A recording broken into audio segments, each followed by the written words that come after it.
श्री धर्मराज जी की कथा या वैकुंठ चतुर्दशी व्रत कथा। श्री गुरुपद वंदन करूं मैं, श्री हरि चरण चित धार। धर्मराज की शुभ कथा का करूं आज विस्तार। प्राण इनको फल देत है जो पाप पुण्य अनुसार, उनकी कथा अनूप यह शुभ मंगल हो परिवार। एक समय नेमि सारण्य तीर्थ में सौनकादिक 88,000 ऋषिगण इकट्ठे होकर सबकी भलाई के लिए विचार कर रहे थे कि श्री सूत जी महाराज वहां पर पधारे। श्री सूत जी महाराज को आते देखकर सारे ऋषिगण आदर से उठ खड़े हुए तथा उन्हें बड़े ही सत्कार से सबसे ऊंचे आसन पर विराजमान किया। इसके पश्चात उनसे कई प्रकार की जन कल्याण की बातें पूछी। श्री शौनक ऋषि बोले, हे सूत जी महाराज, कृपा करके आज आप हमें भी धर्मराज जी की कथा तथा साथ ही उसका विधि विधान और महात्म्य भी कहिए और बताइए कि इस कथा को कहने और सुनने से क्या लाभ मिलता है। यह सुनकर सूत जी बोले, हे ऋषियों, आपने जो जन कल्याण की भावना से यह बात मुझसे पूछी है, यह कलयुग में बहुत ही फलदायी है। इसको संक्षेप में मैं आप लोगों से कहता हूँ। हे ऋषियों, सतयुग के बीत जाने पर तथा त्रेता युग के प्रारंभ में महोदपुर नाम का विशाल नगर था, जहाँ बब्रुवाहन नाम का एक राजा राज्य करता था। वह बड़ा ही दयालु, प्रजापालक, परोपकारी और गो ब्राह्मण की सेवा करने वाला था। एक बार वह वन में आखेट करने गया तो उसने वहाँ एक ऐसा हिरण देखा जैसा पहले कभी भी नहीं देखा था। राजा ने ऐसे सुंदर मनोहारी मृग को मारना उचित नहीं समझा और बिना शिकार किए ही कुछ सोचते हुए वापस घर लौट पड़ा। मार्ग में उसे एक ब्राह्मण कन्या मिली जो ईश्वर की आराधना में लीन थी। उसे देखकर राजा रुक गया और उससे पूछने लगा, हे कन्या, तुम इस प्रकार अकेली इस वन में आराधना क्यों कर रही हो? तो वह बोली कि हे राजन, मैं सुयोग्य वर तथा सुख की प्राप्ति के लिए ऐसा कर रही हूँ। राजा ने उसका मनोरथ जानकर ईश्वरीय प्रेरणा से हरिदास नाम के एक महाविद्वान के साथ उसका विवाह करवा दिया और खूब धन संपदा देकर विदा किया। वह विप्र कन्या गुणवती ऐसे विद्वान पति को पाकर आनंद पूर्वक रहने लगी। हरिदास ने भी गुणवती को प्रायः सभी देवताओं की भक्ति तथा आराधना के मार्ग बतलाए, पर एक धर्मराज जी की आराधना एवं भक्ति का मार्ग नहीं बतलाया। संपूर्ण आयु सुख से व्यतीत कर जब वह वृद्ध होकर गुणवती के प्राण छूटे, तब धर्मराज के दूत उसके प्राणों को धर्मराज के सम्मुख ले गए। गुणवती ने वहां देखा कि धर्मराज की पुरी सर्व धातुओं के परकोटे से घिरी हुई है और उसके चारों ओर ऊंची ऊंची अटालिकाएं और बड़े बड़े दरवाजे बने हुए हैं, जिसमें से पूर्व के दरवाजे में सोने की, उत्तर के दरवाजे में हीरे पन्नों की, पश्चिम के दरवाजे में चांदी की तथा दक्षिण के दरवाजे पर सर्व धातु की निसेनियां लगी हुई है। उसे देख गुणवती ने बड़े ही कष्ट से निसेनी पर चढ़कर धर्मराज के पुर में प्रवेश किया। वहाँ उसने अत्यंत मनोहर धर्मराज के मंदिर और वहाँ के विशाल ठाट बाट को देखा। इसके बाद दूत उसे धर्मराज के सम्मुख ले गए, जो एक विशाल रत्न जड़ित सिंहासन पर विराजमान थे, जहां बैठकर वह प्राणियों का लेखा जोखा ले रहे थे। गुणवती धर्मराज के विशाल तथा तेजस्वी रूप और उनके भयानक दूतों को देखकर भयभीत हो उठी और कांपने लगी। कई प्राणियों का लेखा देख लेने के पश्चात जब धर्मराज ने गुणवती के पाप पुण्यों का लेखा देखा, तो यह देखकर कि उसने अन्य सभी देवताओं को तो उनकी भक्ति करके प्रसन्न किया है, पर धर्मराज की भक्ति बिल्कुल भी नहीं की है, इससे वे कुछ अप्रसन्न हुए।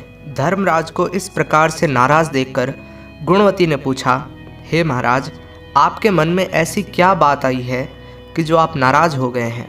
धर्मराज ने कहा, हे गुणवती, तूने सभी धर्म कर्म किए हैं और सभी देवताओं की आराधना व पूजा की है, पर मेरे लिए तूने कुछ भी नहीं किया। बस यही बात मेरे मन में आ रही है। हे गुणवती, तू ही बता कि यह सत्य है या नहीं। यह सुनकर गुणवती ने कहा, हे भगवान, मैं आपकी भक्ति या आराधना का ढंग नहीं जानती थी, इसलिए नहीं कर सकी। अतः यदि आप मुझे फिर से जीवन दान दें और अपनी भक्ति का मार्ग बतलाने की कृपा करें तो मैं वह भी कराऊं।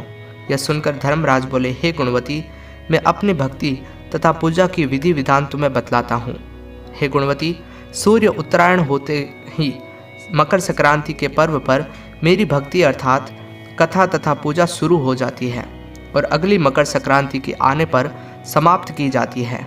इस बीच मेरी आराधना करने वाले प्राणी को प्रातःकाल उठने के बाद नियमानुसार नहा धोकर प्रेम पूर्वक मेरा भजन पूजन या यथाशक्ति नाम जप करना चाहिए और मेरी कथा कहकर या सुनकर भोजन ग्रहण करना चाहिए। इस प्रकार बिना नागा पूरे 1 वर्ष तक मेरी कथा को कहना या सुनना चाहिए और जितना हो सके पुण्य और परोपकार करते रहना चाहिए। इस तरह 1 वर्ष व्यतीत होने पर दूसरी मकर संक्रांति को मेरी स्वर्ण अथवा चांदी की मूर्ति बनवाकर और उसे सुंदर आसन पर स्थापित करके पंचामृत आदि से स्नान कराकर रोली मोली पान पुष्प सुपारी केसर कर्पूर चंदन आदि से पूजन करें तथा सफ़ेद तिल के लड्डू बनाकर उनका भोग लगाना चाहिए और मेरी कथा कहकर या सुनकर यथाशक्ति ब्राह्मणों को भोजन कराकर दान दक्षिणा देनी चाहिए। मेरे साथ चित्रगुप्त जी की भी पूजा करनी चाहिए और उन्हें भी काले तिल के लड्डुओं का भोग लगाना चाहिए। दान में स्वर्ण या चांदी की मूर्ति तथा मेरे द्वार पर सुविधापूर्वक चढ़ने के निमित्त चांदी या सोने की निसेली, मोती या मोतियों के अभाव में भरी हुई चांदी या बांस की छाबड़ी, बांस की छाबड़ी, छतरी, डोरी, खड़ाऊ, 5 वस्त्र पुरुष व स्त्रियों के अलग अलग, चूड़ा, काजल, टीका, दर्पण तथा इनके अतिरिक्त जो भी बन सके एवं पंचपात्र, आसन, गौमुखी, माला, थाली, कटोरी आदि चीज़ें सुपात्र व गरीब ब्राह्मण को भोजन कराकर देनी चाहिए। इसके सिवाय बन सके तो धर्मराज के निमित्त अश्व या कपिला गौ और चित्रगुप्त जी के निमित्त काली गाय का दान करें तथा धर्मराज के निमित्त आसन, सिंहासन, आभूषण आदि भी दान करें। यदि संभव हो तो गौ दान करने वाली गायों के सोने के सींग, चांदी के खुर व तांबे की पीठ बनाकर दान में दें। हे गुणवती, यह विधान जो मैंने बताया है, जिनकी शक्ति इनसे अधिक दे सकने की हो वे अधिक दें तथा जिनकी शक्ति कम हो वे यथाशक्ति दें। इस तरह कथा का विधान बतलाकर धर्मराज ने अपने दूतों से कहा, हे दूतों, इस गुणवती के प्राणों को वापस मृत्युलोक में ले जाओ। उधर मृत्युलोक में गुणवती की मृत्यु के पश्चात उसके संबंधी जन अर्थी सजाकर उसे स्मशान ले जाने की तैयारी कर रहे थे कि वह पुनः जीवित हो उठी। उसके इस तरह जीवित हो जाने से सभी को बड़ा आश्चर्य हुआ और ये कहने लगे कि आप इस तरह वापस कैसे आई। गुणवती ने सबको सारी कथा सुनाई। धर्मराज के व्रत की कथा का विधान विधि पूर्वक बताया। इसके बाद गुणवती ने विधि पूर्वक 1 वर्ष तक धर्मराज की कथा कहकर अंत में धर्मराज का उत्साहपूर्वक पूजन करवाया एवं दान पुण्य किया, जिससे धर्मराज अति प्रसन्न हुए और गुणवती सानंद स्वर्ग को प्राप्त हुई। इतना कहकर सूत जी बोले, हे ऋषियों, जिस घर में स्त्रियां इस व्रत को धारण करती है और इस कथा को कहती है, उस घर में सभी प्राणी धर्मराज के दरबार में निर्भयता के साथ जाते हैं। उन्हें धर्मराज के दूत रास्ते में कुछ भी कष्ट नहीं देते और धर्मराज भी प्रेम पूर्वक उनका लेखा जोखा लेते हैं तथा पापों के क्षय का उपाय भी बताते हैं। अतः जो भी इस कथा को विधि पूर्वक कहते या सुनते हैं, उन्हें मृत्यु काल में यमराज के दूत कष्ट नहीं पहुंचाते और उन्हें गरुड़ पुराण में बतलाए हुए धर्मराज की पुरी के मार्ग में जाने में कोई कष्ट नहीं होता। इस तरह वे प्राणी सहज ही वैकुंठ को प्राप्त होते हैं, इसमें कोई भी संदेह नहीं है। धर्मराज की यह कथा पढ़े सुने चित्त लाए, दोनों लोक आनंद मिले, सुख संपत्ति बहु पाए।